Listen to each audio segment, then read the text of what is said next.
Bienvenue dans le plus grand parc attractif de Guadeloupe à Sainte-Anne, Karukéraland. Le parc Karucoco vous accueille pour des moments de détente, de sensations, de confort et de formidables moments conviviaux. Le parc de Karucoco, impasse des Sapotilles, route de Delair à Sainte-Anne. Karukéraland, c'est aussi Karucoco Lodge, des appartements d'exception à proximité du parc. Piscine, jacuzzi, jardin privatif, des espaces accueillants avec une décoration hors du commun. Des moments de détente uniques en Guadeloupe. Réservez dès maintenant votre séjour sans plus attendre. Hexagone, actualité. Une délégation d'élus de Martinique composée de Serge Letchimy, Lucien Salibert, Didier Laguerre et Louis Boutrin en réunion ministérielle de travail à Paris pour plusieurs jours. Ce lundi, Serge Letchimy, président du conseil exécutif de la CTM, s'est entretenu avec Éric Dupond-Moretti, garde des Sceaux, ministre de la Justice. Parmi les sujets abordés, un point sur la reconnaissance des faits de violence en Martinique, les besoins de la justice en Martinique, notamment en termes de coopération internationale, et puis aussi le souhait de la CTM d'impliquer les acteurs de la justice martiniquaise à la démarche de contrat territorial de sécurité et de prévention. Serge Letchimy à sa sortie au micro de ONews Paris. C'est un bilan très triste que nous avons aujourd'hui en Martinique, qui est devenu la plateforme de la drogue et du trafic d'armes. C'est très, très grave puisqu'on a déjà 24 personnes décédées par homicide, dont 19 par balle. Donc ça résume tout. Donc on est vraiment dans une très mauvaise spirale et tout est croissant, à la fois les tentatives d'homicide, les homicides, le trafic de drogue, de stupéfiants, les saisies, etc. Donc tout ce problème-là est grave. On sait aussi que la précarité s'ajoute à un trafic entre le Venezuela, les États-Unis et la plateforme, c'est autour de Sainte-Lucie, il faut avoir le courage de le dire, et du trafic d'armes en pleine mer. Et on sait aussi nos faiblesses en matière de surveillance côtière. Donc le Gérald Darmanin a pris des décisions qui me semblent très justes, radar, drones, etc., renforcement de la police et de la douane, ça va dans le bon sens. Maintenant la justice. Et face à la justice, on a quand même une situation quand même qui est difficile, qui est très difficile. Vous avez déjà un stock de dossiers à traiter d'une manière générale très important, on n'arrive pas à traiter faute de nombre de magistrats en adéquation. Nous avons aussi un problème sur le regard international du trafic de drogue, on n'avait pas de magistrats de coopération. Donc ça, après cette discussion, à la fois sur le plan local mais sur le plan national avec Éric Dupond-Moretti, le ministre de la Justice, et les réponses qui m'ont été données vont aussi dans le bon sens, puisque nous aurons déjà une nomination de 3 magistrats supplémentaires, dont un magistrat qui arrive 2 janvier. Les 2 autres, les postes sont ouverts maintenant, il faut qu'on puisse pourvoir ces postes-là. Nous avons aussi obtenu un magistrat coopération, je l'appelle comme ça.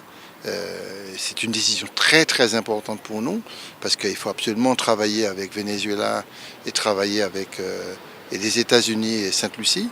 Ce magistrat sera probablement installé à Sainte-Lucie, puisque c'est un magistrat qui travaille dans la coopération dans un pays étranger, mais ce n'est pas encore définitivement arrêté, donc on verra après analyse.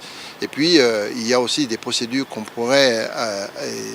on pourrait bénéficier, c'est la possibilité d'avoir des équipes qui, pendant une durée donnée, qui puissent venir ponctuellement donner un renforcement, comme c'est prévu à Mayotte et en Guyane, ça me semble aussi très important. Et j'ai posé aussi le problème des pénuries et des besoins dans nos prisons. Il y a environ 20 surveillants supplémentaires qu'il faut avoir. On n'a pas d'unité de traitement pour des personnes malades de psychiatrie, donc ça c'est très important. Il n'y en a pas du tout en Martinique ni en Guadeloupe. Il y en a 9 en France, dans l'Hexagone, donc ça semble aussi important. Puis bien sûr, si nous conjuguons nos efforts avec les efforts de l'État, notamment avec un contrat territorial de prévention de lutte contre la délinquance, c'est très très important pour nous, parce qu'il y a un problème de précarité, nous devons absolument nous impliquer. C'est pour ça que la collectivité territoriale a proposé ce qui est un contrat territorial de lutte contre la délinquance avec l'association des maires, les communes, les associations dans la culture, dans le sport, dans l'insertion par l'économique. C'est un gros travail qu'on a fait. Donc cette étape-là avec le ministre de la Justice, ça a été très bon résultat. Il a prévu de venir en Martinique pour se rendre compte lui-même et travailler avec nous. Donc on est sur la bonne voie. Pas de greffier? Alors oui, il parle aussi dans cette équipe de renforcement ponctuel pendant une durée donnée, aussi des greffiers. Alors, il va falloir bien sûr qu'on puisse accueillir tout ce monde. Là. On espère qu'il y ait le plus de greffiers qui viennent en Martinique, mais originaires du pays aussi. Ils viennent de Martinique, qui puissent décider de sortir de Paris, de venir en Martinique. Nous avons prévu près d'une 50aine d'appartements pour accueillir ces personnes qui vont venir renforcer en Martinique. Il n'a pas été question d'encadrement de militaires pour les jeunes? Non, on n'est pas à ce stade-là parce qu'on n'est pas dans la reproduction du bagne. Donc ça ne m'intéresse pas du tout ce genre de choses-là. Je préfère compter sur l'humain que compter que sur la répression. C'est pour cela qu'il faut conjuguer l'effort du développement, de l'insertion. La culture me semble quelque chose de très, très important, le sport, la création. À côté des mesures de justice ou des mesures de répression, il faut absolument que ce pays puisse évoluer positivement.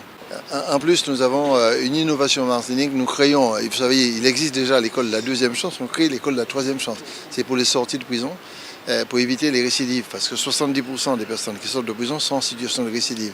Donc c'est une unité scolaire qui va accueillir des personnes pour les accompagner sur le budget, le contact nouveau avec la famille, son insertion professionnelle, etc.